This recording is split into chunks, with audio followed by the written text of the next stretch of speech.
specific asks for how we move forward with it. Yeah. Sounds good. Okay, welcome back to Senate Economic Development, Housing and General Affairs.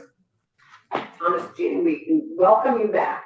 Thanks for having me. To this committee. It's good to have you. And I understand Advance Vermont has been making all sorts of advances. So we are eager to hear that and what your asks are for this year and how we advance workforce in the state. Sounds great. So for the record, Tom Cheney with Advance Vermont.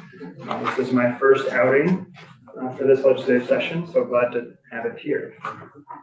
So I know you're all familiar with the work. I'll get through kind of the refresher kind of quickly here. But ultimately what we as an organization believe is that every Vermonter should be able to pursue and navigate a career and education path that meets their goals, essential to our economy, to individual prosperity, and to the strength of our communities. So part of that vision is that we think that every high school student should be able to graduate with a clear plan for their next steps. And that mid-career workers, really anyone in the workforce, should feel empowered to advance in their career and have that ability as well. Kind of 4 core values to that for us is that career choice really is a right. Like, we shouldn't let your background or your circumstances get in the way of you being able to pursue the career that you want to pursue. Education and credentials matter. You hear me talk about this every year. It is incredibly important that Vermonters have the skills they need, and usually it requires some sort of piece of paper after high school, whether it's a degree, a certificate, apprenticeship. But equity and access are really essential. We've got to remove those barriers to ensure that everyone has access to that information, but also that ability to pursue the path that they want. This takes social capital, which we'll talk about a little bit here, in addition to just raw data and information and support. Within the core value to our work is that collective impact is essential. So we're going to make change if we're working together. So what's our focus in this? 3 main areas that we might bucket the work in. One is just making sure that Vermonters have the information and tools they need to make those informed choices.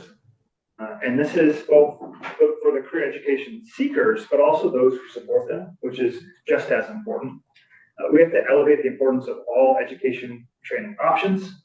And then we have to make sure we're aligning, we work to align our work with public and private partners. So that is in essence how we approach our work. 4 main kind of buckets of work. First, we'll talk about it's My Future VT, which is our career and education planning hub.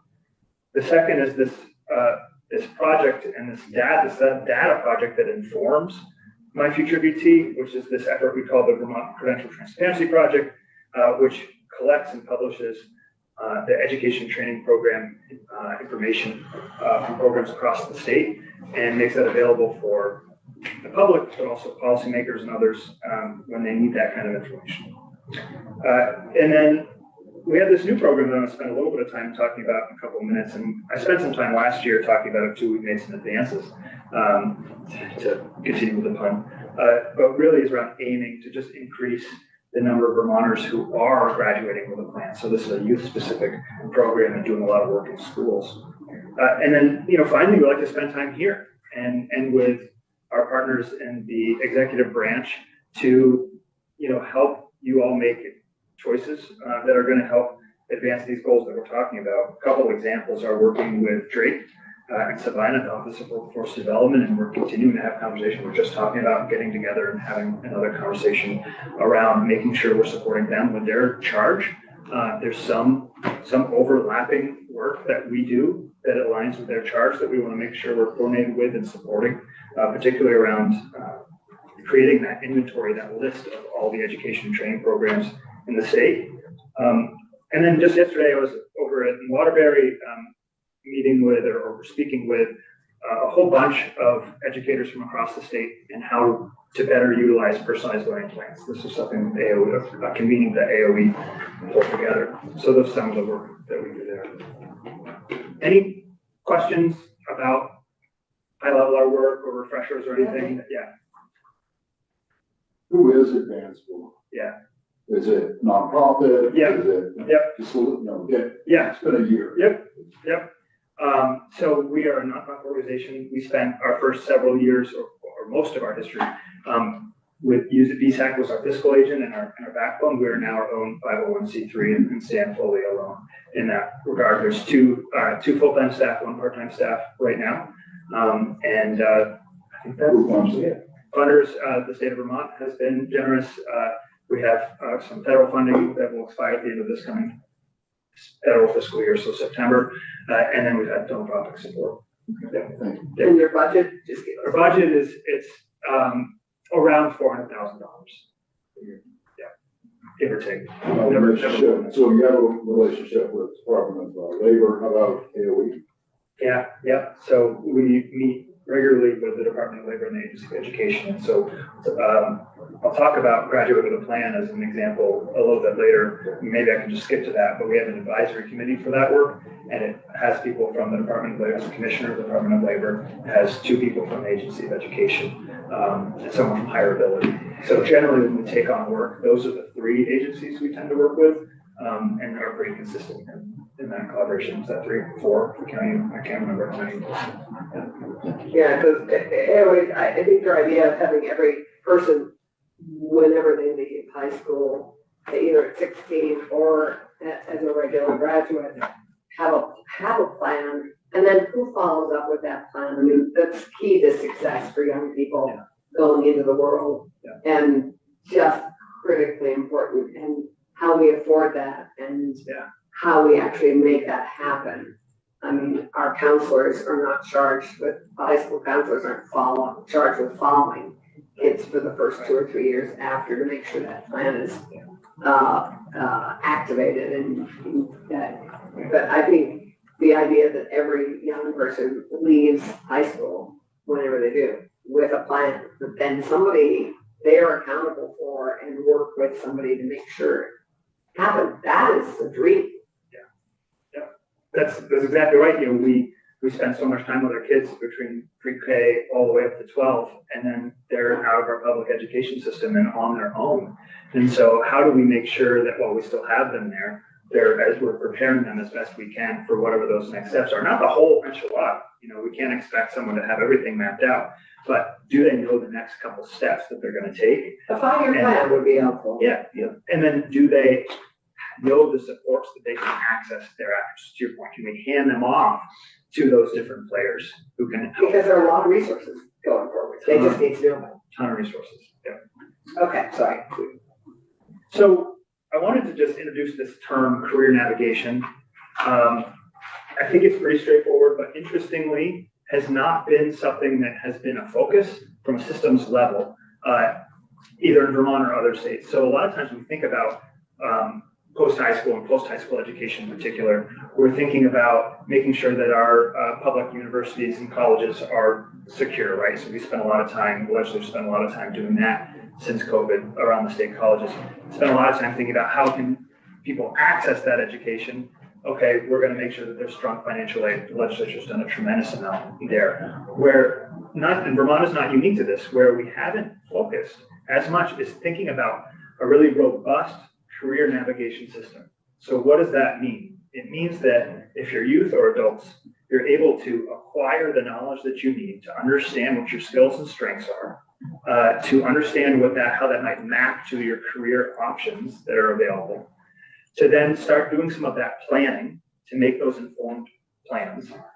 And then finally, you have to actually truly navigate the different steps you have to take to access that career. It's a really complex system that begins in the pre-K to 12 system and continues thereafter. And we, always are talking about how can we better coordinate that system. But it's also how can we, from the pre-K to 12 perspective in particular, really focus on being intentional, purposeful, consistent, so that every student is getting equitable access to this exploration, to this planning, and that they are able to take advantage of the resources that are out there. We'll talk a little bit more about the current state in Vermont, but this is something that I think before it was you go to work or you go to college. And in the last 10, 15, 20 years, we know that our post-secondary system, whatever comes after high school, it's more complicated now. So we really have to make sure that we're building the systems and the supports for our students to make sure that they can navigate it. And this is a space where there's been a lot of work in, probably a couple handfuls of states, maybe a little more than that, in the last few years, but it's not been something that this state has spent a tremendous amount of time on and is a real opportunity. So I wanted to just introduce it. So what would successful career navigation look like? What are some of the core components? And I pulled these last two graphics from this great report from the Harvard Kennedy School. So you need information, access to information and accuracy. So that's labor market information. It's the things that you see on My Future VT. You need to be able to attain those skills and credentials. You have to have the social capital, as I mentioned before, connected to those wraparound supports that are going to help you access that career. But in order to do those four things, you have to have the structures and the systems and the policies in place to enable those. And that's where I think there's a lot of opportunity in Vermont. Any thoughts on career navigation or questions? Yeah. So I took a peek ahead of your slide deck. Yep. So I don't see in here any of your metrics on impact reach. How do you measure how many students are Yep. using your services Yep. and so on? Yep. Well, now you can put these in place. Yeah. Well, why don't we How go? they, Why don't we go there? So the work that we're doing to support a career navigation system right now, the first thing is My Future VT. So as a reminder, this is our free tool to connect users to careers, in-state education options, and more information about education opportunities. And then those support services from the Department of Labor to Hireability to many, many other organizations doing that work individually with people. So what I wanted to highlight this year in terms of metrics was these three bullets, specifically some work that we've done to expand the tool, and then I can talk about some other outcomes as well. So what we've done in this past year is now Vermonters are able to see 950 education and training programs. This is from CTE to postgraduate work at the University of Vermont or elsewhere.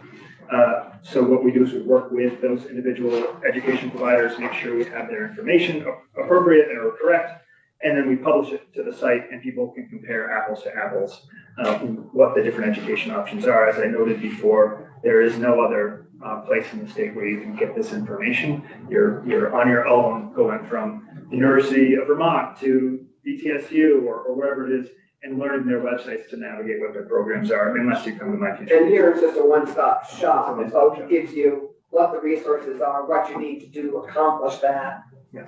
the cost, Yeah. the time, All those. pieces, so that you can really make an informed decision about what you may or may not want to do. Yeah. Randy? How does your target audience know that you exist? We work on that every day. How? Yeah, so we do ads. We have a small marketing budget where we're able to do online ads primarily. And then we really try to reach people through those adults who are supporting them. So for youth, it's specifically talking to school counselors and principals and, that type of population, parents. And then on the adult side, it's talking to the Department of Labor, to Hireability, VSAC in both youth and adults. So we're talking. If a person is unemployed and Yeah. knows that they, are looking for work. Yeah. On one hand, which is what they would probably express first, but the underlying problem is they don't have the skill that they need. Yeah. It's unclear about what job they're looking for and so on. Does the Department of Labor open the door to that? And how do you know that they do it, one? Yeah. And two, how do you know whether or not it's effective? Yeah. So, This is jumping ahead of your.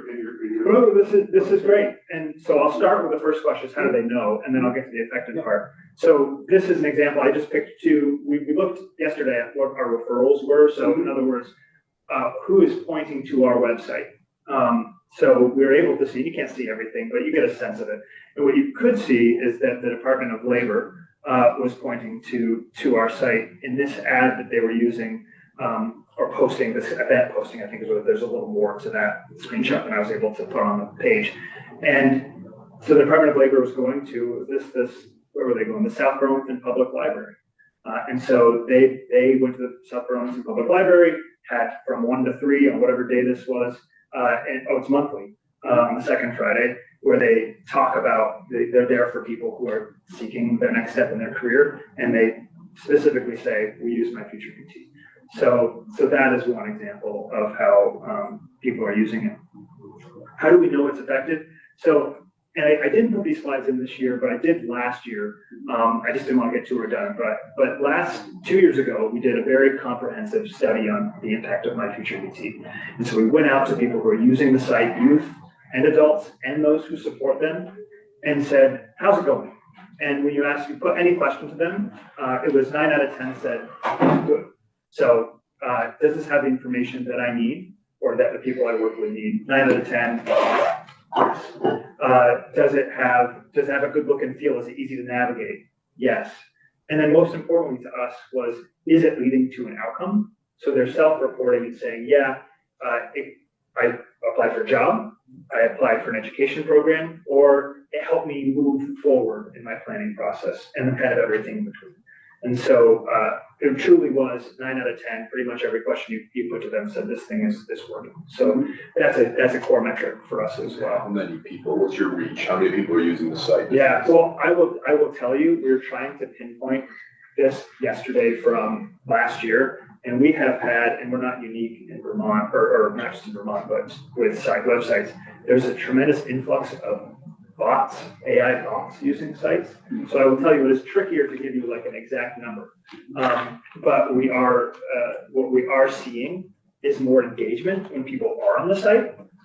So we can see that they're sticking around longer, there's more page views. And like I said, we're seeing more referrals from other entities, which means these are people who are interested in this tool that are actually getting here. So that exact number is a tricky one to give you like exactly how many. It's in the tens of thousands. But I will tell you, we had a hard time last week or yesterday trying to get back to, we knew this question was going to come up, because we've been really struggling with figuring out what was real traffic and what was not real traffic. And then how do you, just to tag on to that question, because I think this is a question we're all interested in, is then how do you measure those 10,000? How did you measure success? How do you measure they've landed a job, they've changed their career, So that how really, do you measure that? The success piece of this. so currently that's by surveying them and asking them to tell us how it changed their life. And like I said, 9 out of 10 said there was some really measurable impact on So you them. have these studies. Yes, absolutely. It is trickier to make that connection. We can look at how many people are clicking on to an education program. That's a sense that they're diving deeper, right? So we have a program up there, like what they're clicking on to UVM's website, right? That's showing depth of interest. It's difficult to follow someone because what we don't have right now is it's like a profile. You can't go in and build a profile. And there's 2 reasons for that. One is that can be, if you force someone to create a profile, they often won't create a profile. So you don't have to force that always, but it's also a pretty big expense to add that to this. So right now we aren't able to kind of track users over time. We are having conversations with a national organization that does similar work and talking about how can we maybe integrate so that we can capture users' progress over time. And I'm just curious, what progress are you making on the clear plan for post high school? So I think it's an admirable goal to have every student graduate with a 5-year plan. That would be incredible. The follow-up is critical. And what are we doing to advance that goal? Yeah, I'm almost there. Oh, I'm sorry. Does that work? Yeah, keep going. And then your ask for this year. Yeah, for totally. what we need. So yeah, I think this is pretty straightforward. We've made some progress in the past year. And this map you see is all of the education programs and where they're offered across the state. So someone who is coming in and looking for education options will be able to see something in their backyard. And this actually only if there were multiple education providers in a town, it doesn't actually have two kind of pings. So that undersells the impact of it. So graduate with a plan is this other piece that we were talking about. And I don't think I have to do much of the pitch because I think it's kind of come out already in terms of the thought behind it. But really, the work that we're doing right now with graduating with a plan is, and we want to continue to evolve and deepen this work, but it's focused on those trusted adults in youth life. It could be a teacher, it could be the lunch staff, it could be the front office staff, it could be a coach. It's anybody who has a trusted relationship with an adult. And most people in a school have that relationship with somebody. It's not always the school counselor that we want to, that has a relationship with every single student. So we want to capitalize on those individual relationships that people have, make sure that those adults have the skills, tools they need to become what we call navigators, effective navigators supporting their youth, so that they understand their role and are able to help their youth connect to both their aspirations and to the opportunities that are there. The work that we're doing specifically is in three buckets. The first is, we call it navigator training, but it's basically professional development. So go into a school, and many people within a school community, and not just schools, organizations too that serve youth, most folks haven't really thought about what their role is in supporting youth after they're, as they're beginning and thinking about their next steps. Because they're teaching math, or they're teaching science, or they're doing special education. And so we want to help them understand the role and then help them have those tools. And so we're beginning to schedule out, this is a new program, we're beginning to schedule out some trainings right now in schools for in service, or faculty meetings, or other opportunities where we can help that high school science teacher have a better conversation about apprenticeships with their student, that we can have that coach on the bus back from a sports game, he'll talk about, oh yeah, what do you want to do? And be able to say, hey, maybe you should check out my future routine, or did you ask your school counselor about this opportunity? The next piece is a career and education planning framework. This is where it gets closer to policy. And this is basically, a lot of other states, their agencies are doing this. Their agency of education is developing a framework for career and education planning. In other words, from grades 6, in this case, we're starting at 6 or middle school. From grade 6 up, at each step, what do you need as a student to be preparing yourself to graduate with a plan? What are those competencies that you should be showing? And then what are the activities you can do? So we're going to develop a toolkit where teachers, principals, anyone within a school, different organizations doing this work have a roadmap for how to support their youth so that they're graduating with a plan. So we're working. This would be a direct support for our public school guidance counselors and trusted advisors. Yeah. So that they can actually be more effective in supporting and helping navigate a student's entrance into the world. Exactly. An example, teacher advisories, homerooms are a great opportunity where over 4 years, you're developing a relationship with your students, and you're all in it together over those 4 years. What we hear is across the state, they're not being used in a way, a very purposeful way around career education conversations. And there's a tremendous opportunity to use those 20 minutes or whatever the time, each day or each week to be purposeful from grades 9 up to cultivate that plan and cultivate those aspirations individually and then as a cohort. So that's an example of something that you would see in this framework, is saying, here's how you can bring this to your school. It's also really helpful because what we're doing is as I mentioned, we have an advisory committee, and we're working really deeply with the Agency of Education, the Department of Labor, Higher Ability, VSAC, CCV, work-based learning coordinators, the McClure Foundation, who does a lot of work in this space, and others. And we're saying, we're working on this together so that we're all in alignment. So we have personalized learning plans in the state of Vermont. How do we make sure that this framework, harnesses what we have with personalized learning plans and supports the work of the Agency of Education? This is one example of what we do. I have to say, after all the stuff that we've worked on this summer vacation, I have been working in this CTE workforce space. I don't have a lot of confidence that these individualized learning plans are actually all in place and that there's anybody seriously overseeing them all. I really feel like if we had put these individualized learning plans in place, we'd have a higher graduation rates, or we'd have at least people who are leaving for specific reasons. And we would need Tom, we need Tom because. We need Tom because no one, this isn't happening, So what we're trying to do, or it's not very well. what we're trying to do is from the bottom up, build support for planning. And that No, planning I appreciate that. planning takes different, it means different things, right? Personalized learning plans are one of the tools that you use in the planning process. We spent a lot of time with the Agency of Education, obviously in this work, and they are very eager to let them speak, but to make personalized learning plans meaningful, I think they've got some good ideas. I think that they're starting to put more attention towards it. It seems like that they're interested in putting more attention to it. So we'll, certainly should have them speak to it, but I think there's an opportunity together to move that forward. And we're hoping that this can gain people's attention. And then they start to think about, oh, right, okay, we have this personalized learning thing. How do we make that more effective? That can be a tool, right? This is a tool to help build our graduation and our success in the world. And right now, I think a lot of people feel like it's just another thing we have to do. And so it's how do you make it really meaningful for both the student and then for the educators that are doing that. So yes, that's one thing that we're working on. And then the third bucket is just, really embedded in this is just collaboration, continued improvement. We're being able to see where those gaps are and try to fill them through this work. We did a landscape scan just to inform this work. And three key things that came out of it was that current youth and career education planning falls short.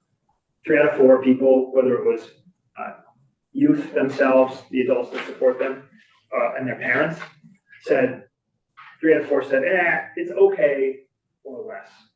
So there is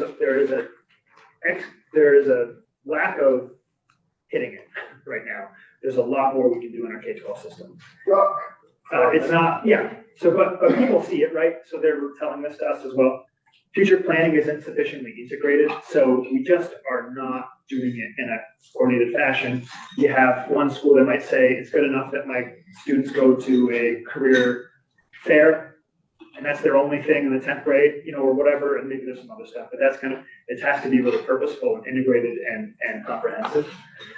And then the students serving adults say they need support. They say, we want this work, whether it's graduate with a plan program that we're doing or other supports. So just to get to the legislative priorities. So not super complicated here. We know I've spent a lot of time, was grateful to spend time with Senator Rahm Hinsdale and Chair Clarkson this summer on the CTE conversations that Senator Rahm Hinsdale led. And there's a real opportunity, I think, to improve our CTE system, but also in that work to be thinking about how the CTE system fits in this career navigation system that we want to build, right? How does it fit within this goal that every student graduates high school with a plan? So I think that we need to be thinking about governance and funding and some of those other pieces that we're really focused on with CTE, but it ought to be through this context that it is not the only place where we do career exploration in our schools. It is not the only way that kids can gain technical skills in our schools, and that we have to think about it as it sits within the larger pre-K to 12 system, and specifically, how do we build a career navigation system within our schools? How do we make sure there's career-connected learning in our schools in a meaningful, consistent, resourced way? And I think if we do that and we build that foundation in some of the bills coming up this year, we'll be better for it. Okay. It was a nice ending, so I raised my hand quickly, unless you were going to keep going. No. One thing that really stuck with me from our meetings that I, keep turning over in my mind is just like we use 3rd grade as a reading proficiency marker, that if kids don't have some sense of direction and forward momentum by 7th grade, we start to lose them. And all of our CTE and a lot of this, like, what are you going to do with your life, starts in 10th grade if we're lucky. And we should all be really focused on that metric. We just can't afford to lose kids. And that's why we're Expensive trying, when we do. beginning it earlier and earlier, and something they've grade is so key. Yeah. Yeah. That, you know, and we begin to lose kids at 16, and when they are able to, which I still wish Alice Smith was here to advance that bill. Yeah. They can't drop out till they're 18. On the other hand, we need to provide them that career, I love this term career navigation, because every one of us needs to know how to navigate, or help have tools to navigate the future, particularly when it's as unknown as it is at 16 or 18. And career navigation, we really, both AOE and all of us, all workforce development, CTE or non-CTE, we really need to embrace career navigation big time and invest in it seriously. And I'm excited. Your ask for this year, other than supporting the workforce bills and the stuff that we're working on already, that you know that your financial ask is what?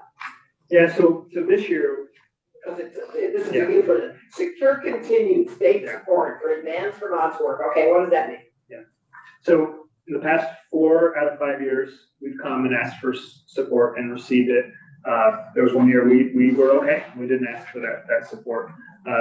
We are looking, if we really want to truly fund both our Graduate with a Plan program and My Future VT, it's in the neighborhood of $600,000 to really do that right. Senator Brock, when you say, how are we reaching people with My Future VT?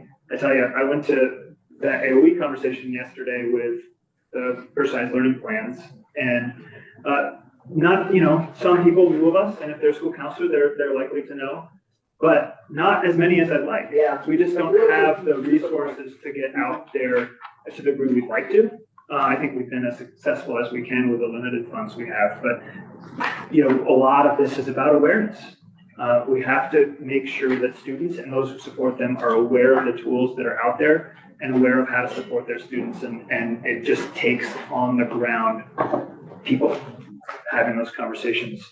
I sometimes talk about how if we were a for-profit platform, if My Future VT was a for-profit platform, which we certainly are not, you'd have probably 5 regions, 5 salespeople, across the state, full-time, going to schools and different organizations to build an understanding of the tools and support. So your objective is to develop this tool for counselors and schools, or trusted advisors, but that you would develop a toolkit or materials for them to then use with each student in each individualized learning plan? Yeah, so that's the Graduate with a Plan. Yeah, it's a framework for career and education planning. It is a toolkit for adults.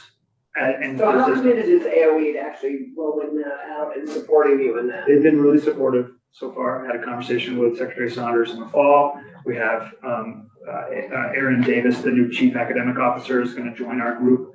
And we have another person from AOE. Are they $600,000 enthusiastic? Well, I'm coming to you asking for the money. But I think that they're supportive of it.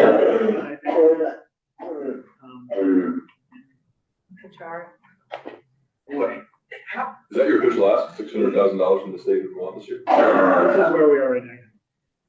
We wanted to be honest about what we think it takes. What did you get last year? We had 150 last year. In the past, we've received 350. Yeah. But to try to do it right, we have enough experience now of knowing what we truly need. We just thought we'd be honest with you about what we think it'll take. And people know, like are you? Yeah. Okay. I'm a tough sell on all kinds of things. But Oh, no. I know. And I've sat in this committee, you've asked me really hard I've asked questions, and it took some work. Like, first of all, I wrote an op-ed I hope gets printed that Tom helped me really crystallize, because the way you're supposed to talk to your little children now is not to say, like, don't put your foot there, or like, watch out, that's not safe. It's to say, hey, what's your plan? And like get even your very young, your toddlers thinking, like, what is my agency and how I take my next steps? And I see it working. I see it working. And it's some kids get asked that all the time, so they're like sick and tired of it. And some kids, people write them off, really early. And I don't see this work happening in a standardized way anywhere else. There's a lot, and you asking for continuity is important. We have a lot of things that come up and then die on the vine. But I know you're trying to make yourself obsolete. And I wish we were closer to getting there, We are. but we're really far away from getting there. And this is really important work, and that amount of money is a bargain. And frankly, we visited all these schools in Senate Education, and the schools that are the most well-resourced have mental health counselors and guidance counselors and college counselors and career counselors, and everyone has some expertise. And the ones that are not well-resourced, they can barely get a student through that day's crisis to move on to like, what's your future plan? The schools that have those resources are equally as interested in this work as those who don't, Yeah, because even they yeah, are wanting for more. exactly. Yeah. Well, and in this constrained education finance world, it's. Please, sorry. You all right? Yeah, you live with me, I have a tip larynx that sometimes just shuts down. And so much of our work is about trying to help schools and organizations build capacity.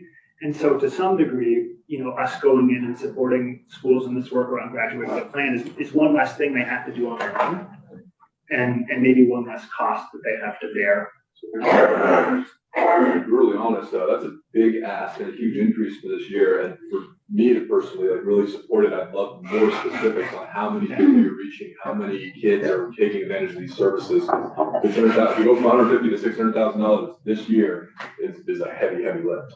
That's my read of things. I'll say 150 wasn't what we were looking for, Right. to be clear, Sure. but, and not what we needed, and it would put strain on us. Your ask was 350. But it was, yeah, but yeah, I'm happy to have conversations with you, and I didn't prepare, the big budget, detail slide and things like that today, because I thought we were kind of getting started and having to come back. You need to hook us first. Yeah. Okay. So I'm happy to sit down and Well, come back to the committee. Your proposals and your goals and the work you've done so far is just so impressive. And in your partnerships with all our other workforce efforts, it's just great. It's very exciting. It's exciting to watch you grow this and to see where we are. So. Well, thank you, and thanks for the support of this committee over the years. And I'll note, I think it's worth noting that state is stepping up. I really see much more interest and action from the Agency of Education, the Department of Labor, the Office of Workforce Development. I mean, it feels like it's not just us. I mean, it's a collective effort that I think really is building. Working on this, It's starting to see some fruition, things coming to fruition, and I think we just have to keep that momentum. And I hope Tom doesn't mind me saying that. He was really instrumental in helping me work through the language for my CTE proposal, that we're hearing everybody needs a little bit of something. It's a similar theme, but there's variations, and everybody needs a little bit of flexibility, but in a framework that moves towards success for all our kids. And Tom's been very helpful in helping me steer that work. And we're grateful to you for that. We're grateful for your participation this summer and fall. But I think to go to Tom's point and David's, I think we would love to flesh it out a little bit further in terms of numbers and your ask and what AOE is going to participate in terms of helping finance, because you're basically doing what AOE ought to have done, in my humble opinion, when they rolled out the individual learning plans. But anyway, I think this is, and their pathways program. Now, all these programs AOE has started, that if they had really financed them fully and rolled them out fully, we would be in a different place right now. Anyway, That's why we can't wait for anybody else. And Right, so if you could get that to us as soon as possible, that would be great. Brandy, and then we're gonna break. Yeah, and that is also looking at, if it's an investment of this type, how do we measure the return on investment, and what should that return on investment be?